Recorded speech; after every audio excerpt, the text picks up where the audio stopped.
शाम का वक्त था। अक्टूबर की हल्की ठंडक हवा में घुली थी। राधिका सिंह आर्मी कैप्टन अपनी पुरानी, थोड़ी डगमगाती हुई स्कूटी स्टार्ट कर रही थी।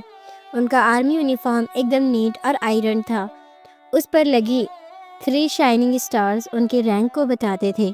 स्कूटी की बैक सीट पर उनकी माँ शांति देवी बैठी थी। शांति देवी के चेहरे पर एक अजीब सी खुशी और गुरूर दोनों थे। उन्होंने आज तक सब कुछ अकेले संभाला था। उनके पति की डेथ जल्दी हो गई थी और उसके बाद अकेली शांति देवी ने अपनी दोनों बेटियों को पाल पोस कर इतना बड़ा बनाया था। चल राधिका, जल्दी कर, घर का सामान भी लेना है और माँ लक्ष्मी की पूजा का सामान भी। शांति देवी ने मुस्कुराकर कहा। हाँ माँ, बस चली। और हाँ, दीदी का फ़ोन आया था। डीएम साहिबा को टाइम कहाँ मिलता है, हमारी स्कूटी से ज़्यादा तो उनकी फाइलें चलती हैं, राधिका ने हंसते हुए कहा। उनकी बड़ी बहन अंजलि सिंह इसी शहर की डिस्ट्रिक्ट मजिस्ट्रेट डीएम थी। अंजलि का काम उन्हें बहुत बिजी रखता था, इसलिए वो माँ और बहन को कम ही टाइम दे पाती थी। लेकिन शांति देवी इस बात को अच्छे से समझती थी। उनकी दोनों बेटियां देश की सेवा में लगी हुई थी, एक बॉर्डर पर और दूसरी बीच शहर में। उनके लिए इससे ज़्यादा गर्व की बात और क्या हो सकती थी। स्कूटी डी मार्ट की तरफ मुड़ चुकी थी, जो शहर के आउटर एरिया में था। जब वो हाईवे के करीब पहुंचे तो दूर से ही उन्हें रोड पर एक पुलिस बैरियर दिखा। यूजुअली ऐसे एरियाज में रूटीन चेकिंग चलती रहती थी, बट आज का माहौल कुछ अलग था। एक पुलिस जीप रोड के बीचों बीच खड़ी थी। उसके बोनेट पर पैर फैलाए इंस्पेक्टर विक्रम राठौड़ अपनी मूंछों पर ताव दे रहा था। उसकी आंखों में पावर का नशा साफ दिख रहा था। रोड पर 2 हवलदार, सुरेश और रमेश, बड़ी एग्रेसिवनेस से आने जाने वालों से चालान काट रहे थे और जबरदस्ती पैसे वसूल कर रहे थे। माहौल में डर और घबराहट थी। राधिका ने देखा कि कैसे एक ऑटो रिक्शा ड्राइवर हाथ जोड़कर गिड़गिड़ा रहा था, पर रमेश उसकी एक नहीं सुन रहा था। माँ, देखो तो क्या तमाशा लगा रखा है, राधिका ने धीरे से कहा। शांति देवी ने सिर हिलाया। हाँ बेटा, यही तो सिस्टम है, बचकर निकालना, ज़्यादा बहस मत करना। राधिका ने अपनी स्कूटी आगे बढ़ाई। जैसे ही उन्होंने बैरियर क्रॉस करने की कोशिश की, इंस्पेक्टर विक्रम राठौड़ ने गरजते हुए आवाज़ में उन्हें रोका। ए लड़की, स्कूटी साइड में लगा, कहाँ भाग रही है, बहुत जल्दी है क्या? विक्रम राठौड़ जीप के बोनेट से उतरा। उसके चेहरे पर घुलकपन था। राधिका ने शांति से स्कूटी रोकी। उसके चेहरे पर आर्मी ऑफिसर वाली धीरता और हिम्मत थी। डर का एक निशान तक नहीं था। जी साहब, हम घर की ज़रूरी सामान लेने जा रहे हैं, अगर कागज़ देखने हैं तो हमारे पास सब हैं, राधिका ने सीधे जवाब दिया। विक्रम राठौड़ ने राधिका को सर से पांव तक देखा और ज़ोर से ठहाका लगाया। ओहो, बड़ी बहादुर बन रही है। और तेरे पीछे ये बुढ़िया कौन है, कहाँ से आ रही है? हवलदार सुरेश हंसने लगा। सर, ज़रूर कोई नाटक कर रही है, चेहरा देखो, बड़ी शरीफ बनने का ड्रामा कर रही है, रमेश ने और भी भद्दे अंदाज में बोला। सर, इस बुढ़िया और लड़की का तो शक्ल ही देख लो, चोरी चकारी की मास्टर लग रही है। बुढ़िया, ये शब्द राधिका के दिल में तीर की तरह चुभा। उसकी आंखें लाल हो उठी। उसने एक गहरी सांस ली और जवाब दिया। जुबान संभाल कर बात कीजिए, ये मेरी माँ है, हमारे पास सारे कागज़ मौजूद हैं, आप सिर्फ अपना काम करिए। किसी के बारे में ऐसे शब्द बोलना ये पुलिस वालों के मुंह से शोभा नहीं देता। इतना सुनते ही इंस्पेक्टर विक्रम राठौड़ गुस्से से आग बबूला हो उठा। अबे चुप, तेरी जैसी लड़की हमें बोलना सिखाएगी? हमें कानून मत सिखा, हमें अच्छी तरह पता है कौन शरीफ है और कौन नहीं। निकाल कागज़। राधिका ने स्कूटी की डिग्गी से लाइसेंस और डॉक्यूमेंट्स निकालकर विक्रम राठौड़ को दिए। विक्रम ने उन कागज़ों को बिना देखे हवा में उछाल दिया और गुर्राया। अबे मूर्ख लड़की, हमें उल्लू बना रही है, नकली कागज़ दिखा रही है, सोच रही है कि ऐसे ही निकल जाएगी, हमसे चालाकी कर रही है। राधिका का सब्र टूट चुका था। सर, हमारा चालान ही काट लीजिए, इस तरह से हमारे साथ बदतमीज़ी मत करिए, आप हमारा समय और दिमाग दोनों ख़राब कर रहे हैं। इससे अच्छा तो हमारा चालान ही काट लीजिए, हम चालान भर देंगे। राधिका की ये आखिरी चेतावनी सुनकर इंस्पेक्टर विक्रम राठौर आगे बढ़ा और बिना किसी झिझक के एक जोरदार थप्पड़ राधिका के चेहरे पर जड़ दिया। उसकी आवाज़ इतनी तेज थी कि पूरी रोड पर सन्नाटा छा गया। राधिका का सिर झटक गया, आंखों में आंसू तैर गए। एक आर्मी ऑफिसर जिसने सीमा पर दुश्मनों की गोलियों का सामना किया था, आज अपने ही शहर में वर्दी पहने गुंडों के हाथों अपमानित हो रही थी। उसकी माँ शांति देवी चीख पड़ी और आगे बढ़कर बोली, अरे मेरी बच्ची को क्यों मारा तुमने? अरे ऊपर वाले से तो डरो। विक्रम राठौर ने उन्हें धक्का देते हुए चिल्लाया, चुप बुढ़िया, ज़्यादा बोलेगी तो तुझे भी ऐसे ही थप्पड़ मिल जाएगा। हवलदार सुरेश और रमेश दोनों शैतानी हंसी हंसने लगे। हाँ, बड़ी तेज़ बन रही थी, देखो सारी तेज़ी निकल गई। अब राधिका का खून खौल उठा। उसका हाथ उस थप्पड़ का जवाब देने के लिए उठा, पर फिर वहीं रुक गया। वो जानती थी कि अगर उसने इन गुंडों पर हाथ उठाया तो मामला और बिगड़ जाएगा। उसकी आंखें अंगारों की तरह जल रही थी, पर होठ बंद थे। एक संयमित फौजी की तरह उसने अपने गुस्से को काबू में रखा। इंस्पेक्टर विक्रम राठौर चिल्लाते हुए बोला, इन दोनों को गाड़ी के अंदर ठूसो और ले चलो थाने। वहाँ हम बताएंगे कि पुलिस की पावर क्या होती है। गुंडों की तरह तीनों पुलिसकर्मी उन्हें धक्का देकर जीप में ठूसने लगे। रोड पर तमाशा देखने वालों की भीड़ जमा हो गई थी। कुछ लोग मोबाइल निकालकर वीडियो बना रहे थे, पर किसी की हिम्मत नहीं हुई कि आगे बढ़कर बोल सके। इसी भीड़ में एक नौजवान लड़का चुपचाप पूरी घटना रिकॉर्ड कर रहा था। उसे अंदाजा भी नहीं था कि उसका ये वीडियो आने वाले वक्त में पुलिस की गुंडागर्दी के खिलाफ तूफान खड़ा करने वाला है। जीप में राधिका अपनी माँ को सीने से लगाए बैठी थी। शांति देवी रो रही थी और बेटी के चेहरे पर पड़े थप्पड़ के निशान देखकर सिसक रही थी। राधिका की आंखें आसमान की तरफ टिक गई। चेहरे पर खामोशी थी, लेकिन दिल में एक आग जल चुकी थी। वो जानती थी ये अपमान चुपचाप नहीं सहने वाली। थाने पहुंचते ही विक्रम राठौर मूंछों पर ताव देते हुए गरजा, अबे हवालात में ठूस दो इन दोनों को। सुबह तक सारी अकड़ निकाल देंगे, फिर देखेंगे इनकी औकात। हवलदार सुरेश और रमेश ने धक्के मारकर माँ बेटी को एक बड़े बदबूदार कोठरी में बंद कर दिया। दरवाज़ा बंद होते ही कोठरी की दीवारों में उनकी सिसकियाँ गूंजने लगी, लेकिन इन पुलिस वालों को इस बात का ज़रा सा भी पता नहीं था कि बाहर एक ऐसा तूफान था जिसके कान में थोड़ी सी भी भनक लग गई तो उसकी चपेट में थाने समेत इनकी पूरी ज़िंदगी बर्बाद कर देने वाली थी। शांति देवी ने रोते हुए कहा, बिटिया, ये लोग हमें कहाँ बंद कर दिए हैं, अब क्या होगा? राधिका ने अपनी माँ को गले से लगा लिया। उसकी अपनी आंखों में भी आंसू थे, लेकिन आवाज़ में फौलाद जैसी मजबूती थी। माँ, तुम चिंता मत करो, मैं हूँ ना, बस थोड़ी देर की बात है, सब ठीक हो जाएगा। थाने में एक चाय वाला लड़का था जो अक्सर डीएम ऑफिस में भी चाय लेकर जाता था। उसने राधिका को पहचान लिया। वो कांप गया। अरे ये तो आर्मी वाली मैडम है, डीएम साहब की छोटी बहन। लेकिन इंस्पेक्टर के खौफ से वो कुछ बोल नहीं पाया और चुपचाप वहाँ से खिसक गया। थोड़ी देर बाद एक सब इंस्पेक्टर शराब के नशे में धुत होकर हवालात के पास आया। हाथ में बोतल लहराते हुए बोला, बे कौन हो तुम दोनों? बड़ी वीआईपी बनी फिरती हो, बताती क्यों नहीं अपना असली नाम? राधिका ने उसकी तरफ नफरत से देखा, पर कुछ बोली नहीं। वो शराबी दरोगा भी कुछ और उल्टा सीधा बकता हुआ चला गया। धीरे धीरे रात गहरने लगी। हवालात के अंदर मच्छरों की भिनभिनाहट, सीलन की बदबू और घुटन बढ़ती जा रही थी। शांति देवी को अस्थमा की शिकायत थी। उस घुटन भरे माहौल में उनका दम घुटने लगा। वो जोर जोर से खांसने लगी। राधिका घबरा गई। उसने दरवाज़ा पीटना शुरू कर दिया। कोई है? दरवाज़ा खोलो, मेरी माँ की तबीयत ख़राब हो रही है, प्लीज़ किसी डॉक्टर को बुलाओ। उसने बार बार आवाज़ दी, लेकिन उसकी आवाज़ थाने के शोर में दब कर रह गई। बाहर से एक सिपाही की आवाज़ आई, अबे चुपचाप पड़ी रह, ड्रामा मत कर, सुबह से पहले कोई दरवाज़ा नहीं खुलेगा। पूरी रात राधिका अपनी माँ का सिर गोद में रखे बैठी रही। वह अपनी माँ की पीठ सहलाती रही, उन्हें हिम्मत देती रही। सुबह होते होते उसकी आंखें रोश और बेबसी से लाल हो चुकी थीं। अभी तक ज़िले के किसी भी बड़े अधिकारी को खबर नहीं थी कि एक आर्मी ऑफिसर और ज़िले के डीएम की मां एक अंधेरी कोठरी में कैद हैं।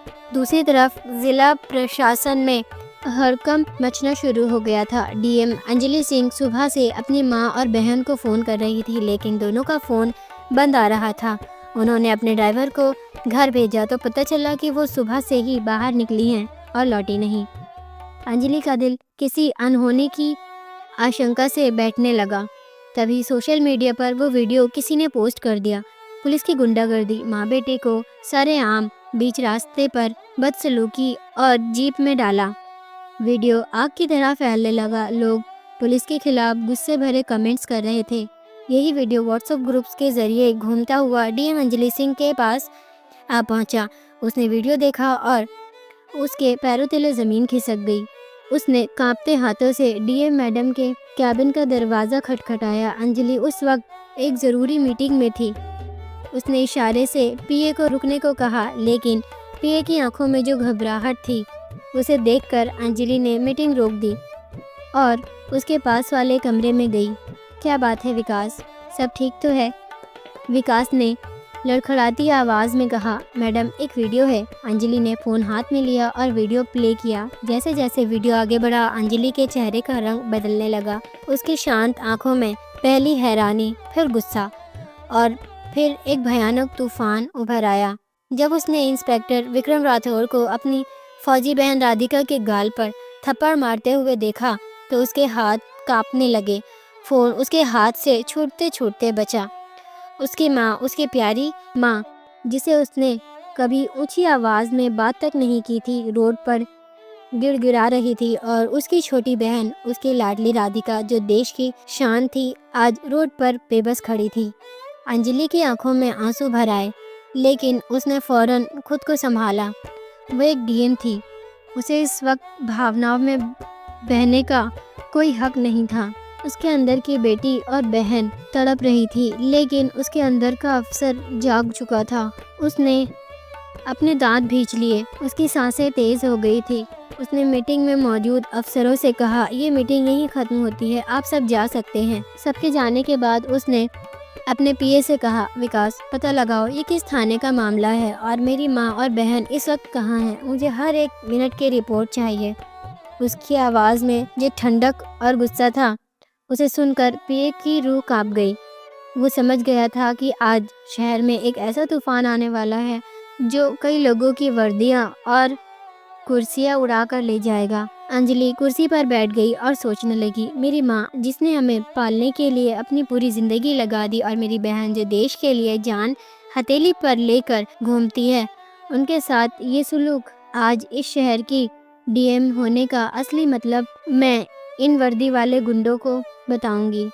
आज इंसाफ होगा और ऐसा होगा कि इनकी आने वाली नस्लें भी याद रखेंगी। थाने के भीतर रात किसी भयानक सपने की तरह गुजर रही थी। सुबह की पहली किरण हवालात की छोटी सी जाली से छनकर अंदर आई तो वो अपने साथ कोई उम्मीद नहीं बल्कि और ज़्यादा बेबसी लेकर आई थी। शांति देवी की हालत अब और बिगड़ चुकी थी। उनका सांस लेना मुश्किल हो रहा था और वो लगभग बेहोश थी। राधिका ने उनका सर अपने घुटनों पर रखा। उनकी आंखें सूजकर लाल हो चुकी थी। रात भर की मिन्नतों के बाद भी किसी ने एक गिलास पानी तक नहीं दिया था। एक सिपाही पास से गुजरा। राधिका ने फिर से हिम्मत जुटाई। भाई साहब, प्लीज़ एक बार डॉक्टर को बुला दीजिए, मेरी माँ की जान खतरे में है। सिपाही ने नफरत भरी नज़रों से उसे देखा। हमारे यहाँ अपराधियों के लिए डॉक्टर नहीं बुलाते, मर जाएं तो एक गिनती कम ही होगी।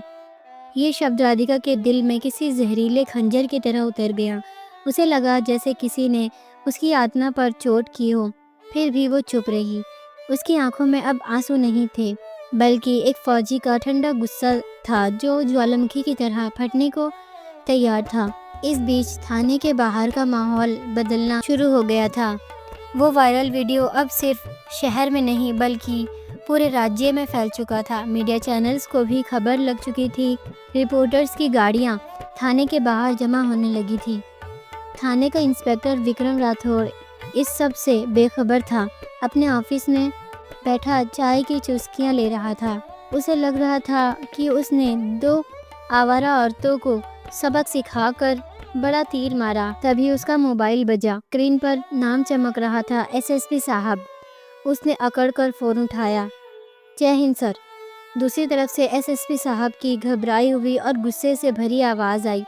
विक्रम, तुम्हारे थाने में बीती रात कोई ख़ास गिरफ्तारी हुई है?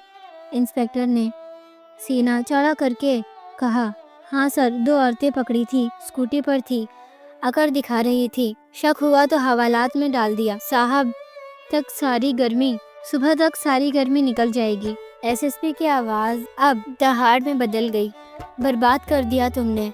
वो 2 औरतें कोई और नहीं, इस जिले की डीएम अंजलि सिंह की माँ और उनकी आर्मी ऑफिसर बहन है, और वो वीडियो पूरे देश में घूम रहा है। मुख्यमंत्री तक बात पहुंच गई है। तुमने डीएम की फैमिली को हवालात में डाला और उनके साथ बदतमीजी की, थप्पड़ मारा। किस अधिकार से? बेवकूफ़ इंस्पेक्टर विक्रम राठौड़ के हाथ से फ़ोन लगभग छूट गया। उसके चेहरे का रंग उड़ गया, जैसे किसी ने उसका सारा खून निचोड़ लिया हो। उसने लड़खड़ाती आवाज़ में कहा, सर, हमको नहीं पता था। उन्होंने बताया नहीं सर, हमसे गलती हो गई, माफ़ कर दीजिए सर। एसएसपी ने चीखते हुए कहा। तुम्हें अब जवाब मुख्यमंत्री और चीफ सेक्रेटरी को देना पड़ेगा।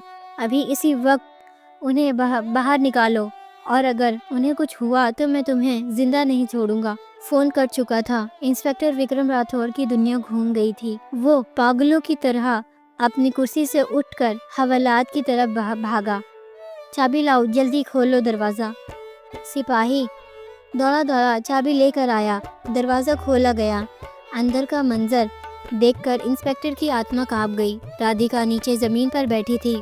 उसकी गोद में उसकी माँ बेहोश पड़ी थी। इंस्पेक्टर डरते हुए अंदर गया और हाथ जोड़कर गिड़गिड़ाने लगा। मैडम, हमको माफ़ कर दीजिए।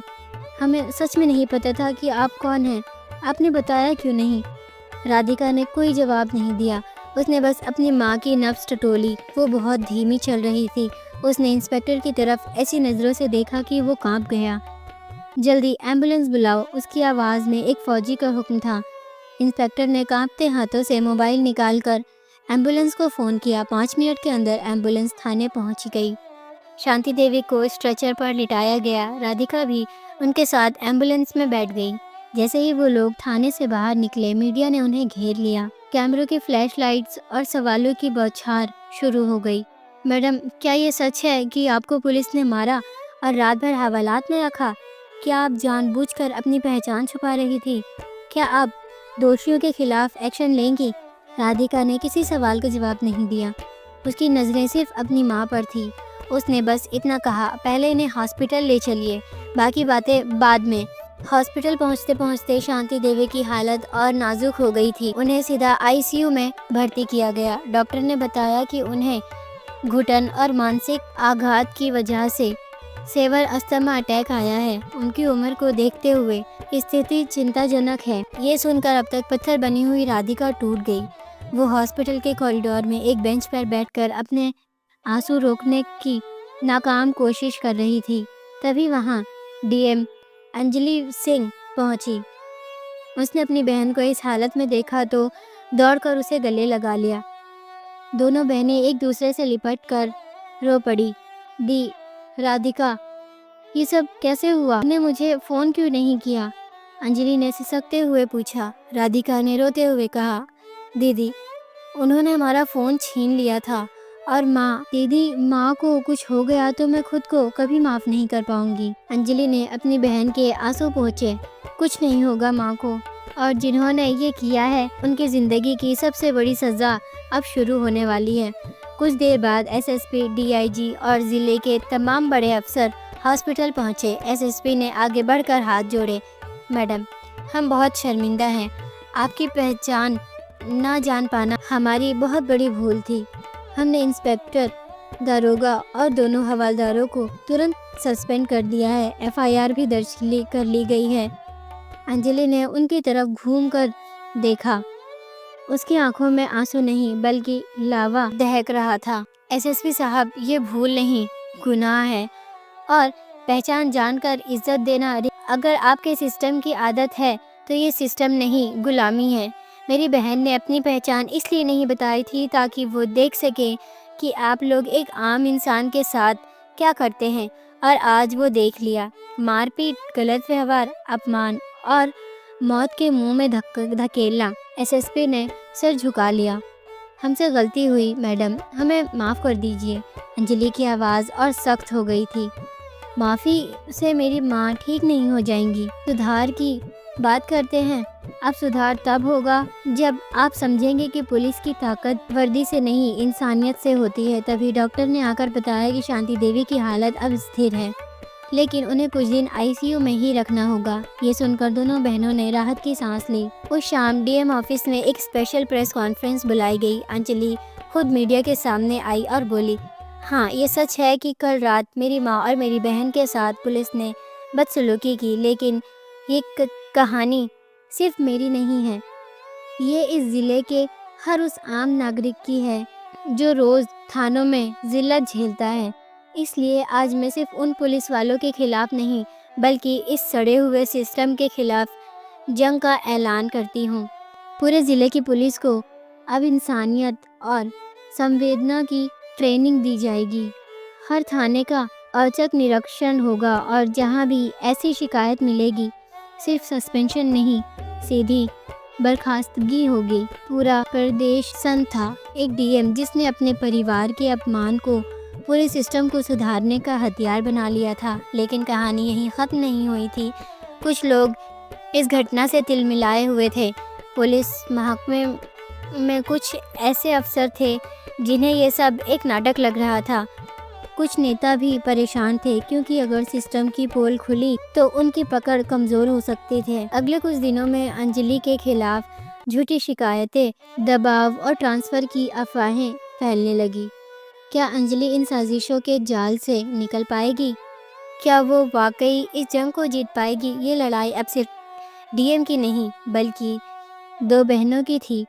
एक जो कानून से लड़ रही थी और दूसरी जो मुश्किल में उसके साथ खड़ी थी। हॉस्पिटल के आईसीयू में हल्की नीली रोशनी फैली हुई थी। मशीनों की धीमी बीप बीप की आवाज़ के बीच शांति देवी लेटी हुई थी। उनके चेहरे पर ऑक्सीजन मास्क था, लेकिन अब उनकी सांसें पहले से स्थिर थीं। उनके पास बैठी अंजलि और राधिका अपनी माँ को खामोशी से देख रही थी। बीते 24 घंटों ने उनकी दुनिया को हिला कर रख दिया था। एक बेटी जो पूरे ज़िले की मालिक थी, आज खुद को बेबस महसूस कर रही थी, और दूसरी बेटी जो देश के दुश्मनों से नहीं डरती थी, वो अपनी माँ की हालत देखकर अंदर से कांप रही थी। अंजलि का फ़ोन लगातार बज रहा था। मुख्यमंत्री कार्यालय, मुख्य सचिव, मानवाधिकार आयोग, हर बड़ी जगह से कॉल्स आ रहे थे, लेकिन अंजलि ने किसी का फ़ोन नहीं उठाया। उसने अपने पीए को सख्त हिदायत दी थी कि जब तक वो ना कहे कोई भी ऑफिस का काम उस तक ना लाया जाए। उधर शहर में एक भौचाल आया हुआ था। वायरल वीडियो और डीएम की प्रेस कॉन्फ्रेंस की खबरें आग की तरह फैल चुकी थी। लोग सड़कों पर उतर रहे थे। हम सब डीएम के साथ हैं, पुलिस की तानाशाही नहीं चलेगी जैसे नारे गूंज रहे थे। मीडिया चैनल्स पर गरम गरम बहस चल रही थी। कुछ पत्रकार इसे अंजलि के एक साहसी कदम बता रहे थे, तो कुछ आलोचक इसे सहानुभूति बटोरने का ड्रामा कह रहे थे।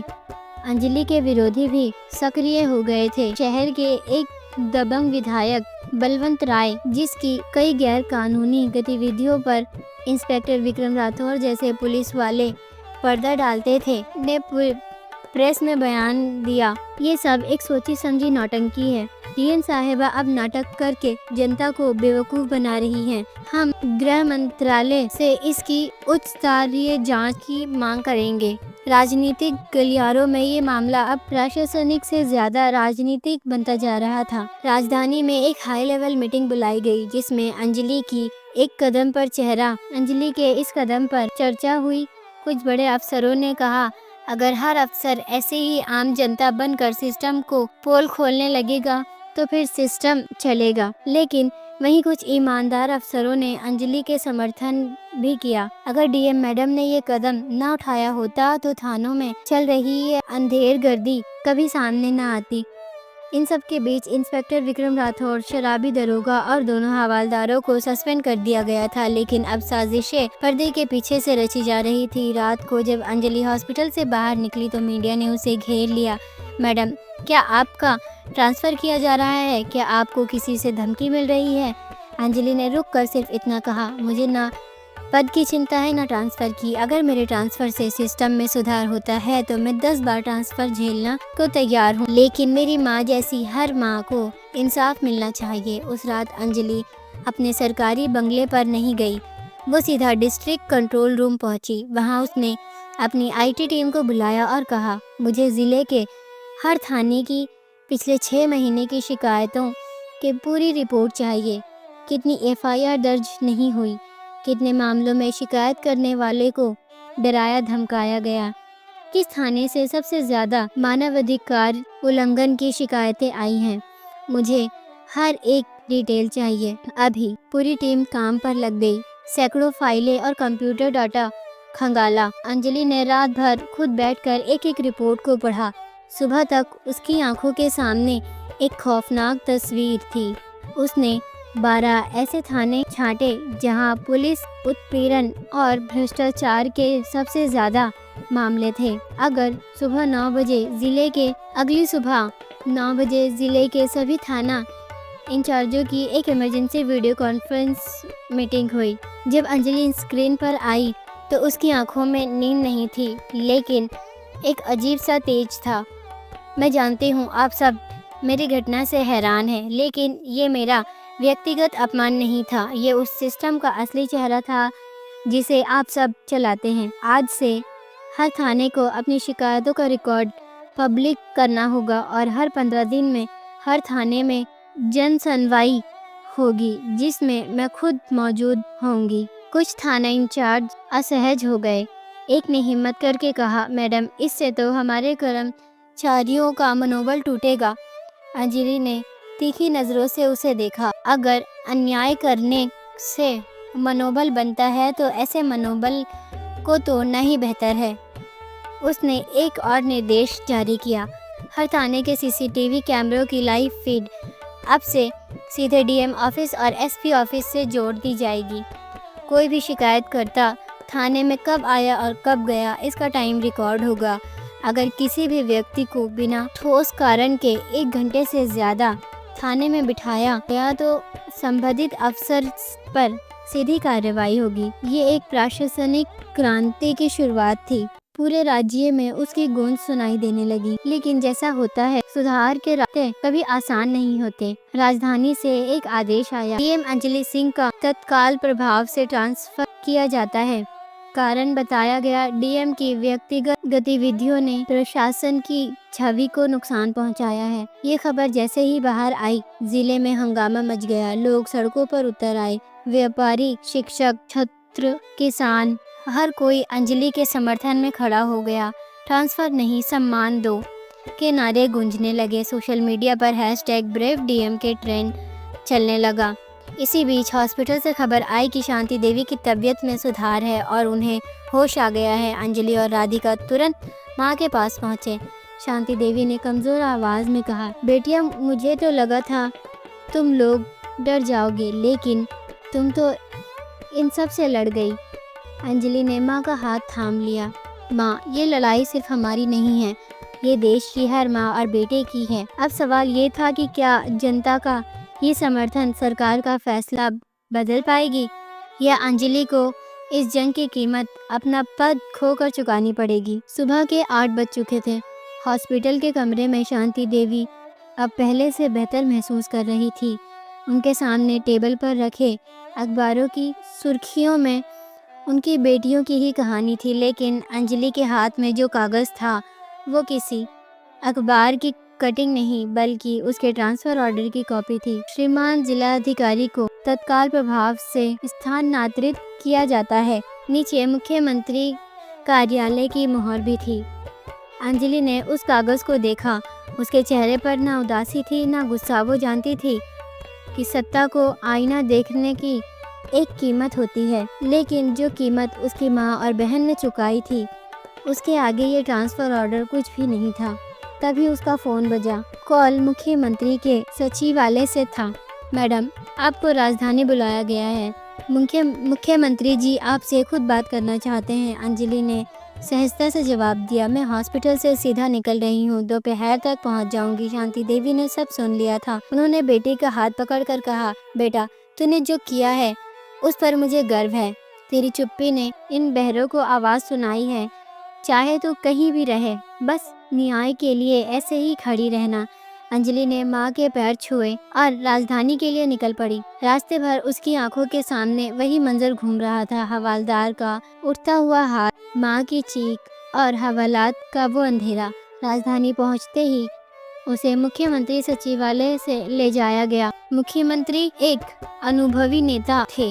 उन्होंने अंजलि को देखते ही कहा, आपने जो किया वो असाधारण है, लेकिन आपके कदम दो चुनौतियां खड़ी कर दी हैं। एक तरफ जनता का विश्वास आप पर बढ़ा है, तो दूसरी तरफ पूरी पुलिस फोर्स में खलबली मची हुई है। मैं बस चाहता हूँ कि आप एक बार पब्लिक में ये कहें कि आपका मकसद किसी को नीचा दिखाना नहीं, बल्कि सिस्टम में सुधार लाना था। अंजलि ने शांत स्वर में कहा, सर, मैं ये बात पहले भी कह चुकी हूँ, किसी को शर्मिंदा करने के लिए नहीं, बल्कि सच्चाई को सामने लाने के लिए था। अगर आप चाहें तो मैं फिर से जनता को संबोधित करने के लिए तैयार हूँ। मुख्यमंत्री बोले, बहुत अच्छा, आज शाम को ही प्रेस कॉन्फ्रेंस रखी गई है और हाँ, आपके ट्रांसफ़र भी हम दोबारा विचार करेंगे। शाम को शहर के सबसे बड़े ऑडिटोरियम में हजारों की भीड़ थी। मीडिया मंत्री, अफसर और आम जनता, हर कोई वहाँ मौजूद था। मंच पर अंजलि अकेली खड़ी थी। उसने माइक उठाया और बोलना शुरू किया। मैं कोई हीरो नहीं हूँ, मैं बस एक अफसर हूँ जो खुद से एक सवाल करती है, क्या मैं वही कर रही हूँ जिसकी उम्मीद संविधान ने मुझसे की है। उस एक घटना ने मेरी आंखें खोल दी। मैं मानती हूँ कि पुलिस हमारे समाज की रीढ़ है, लेकिन जब रीढ़ में ही भ्रष्टाचार, अहंकार और हिंसा का कीड़ा लग जाए तो पूरा समाज अपाहिज हो जाता है। मेरा मकसद किसी को बदनाम करने का नहीं, बल्कि सुधार लाना था। आज मैं आप सब से वादा करती हूँ, चाहे मुझे देश के किसी भी कोने में भेज दिया जाए, मेरी लड़ाई न्याय के लिए होगी। मैं पद के लिए नहीं, अपने उसूलों के लिए खड़ी हूँ। तालियों की गड़गड़ाहट से पूरा हॉल गूंज उठा। मंच से उतरने के बाद मुख्यमंत्री खुद मंच पर आए और घोषणा की, हम डीएम साहिबा का ट्रांसफ़र रद्द करते हैं और साथ ही पूरे राज्य में मानव सम्मान प्रणाली अभियान की शुरुआत करते हैं, जिसके तहत हर थाने में मानवीय व्यवहार को अनिवार्य किया जाएगा। और इस अभियान की प्रमुख होंगी खुद डीएम अंजलि सिंह। भीड़ में से एक नौजवान चिल्लाया, अब सिस्टम बदलेगा। उस रात जब अंजलि और राधिका अपनी माँ के पास हॉस्पिटल लौटी तो शांति की आंखों में गर्व के आंसू थे। उन्होंने अपनी दोनों बेटियों का हाथ थामा और कहा, एक देश की रक्षा करती है और दूसरी जिले को संभालती है, और जब दोनों साथ खड़ी हो जाती हैं तो अन्याय की कोई औकात नहीं रहती। अगले दिन से अंजलि ने अपने मिशन की शुरुआत कर दी। वो बिना किसी तामझाम के थानों का दौरा करने लगी। एक महीने के भीतर जिले की तस्वीर बदलने लगी थी। थानों में अब डर नहीं, बल्कि सम्मान का माहौल था। सिपाही लोगों से मुस्कुराकर बात करने लगे थे और शांति देवी कभी एक हवालात में बेहोश पड़ी थी, आज गर्व से सबको बताती थी कि उनकी बेटियां सिर्फ अफसर नहीं, बल्कि इंसाफ की वो मिसाल हैं जो अंधेरे को चीरना जानती हैं। ये कहानी यहीं ख़त्म होती है, लेकिन एक मजबूत सीख के साथ। अगर आप सच्चाई के रास्ते पर अकेले भी खड़े हैं तो याद रखिए, आपकी एक चिंगारी पूरी व्यवस्था में लगी आग को बुझाने की ताकत रखती है। जीत हमेशा सच की होती है। दोस्तों, ये कहानी आपको कैसी लगी कमेंट में ज़रूर बताना। वीडियो को लाइक, शेयर और चैनल को सब्सक्राइब ज़रूर करना। मिलते हैं अगली वीडियो में। धन्यवाद।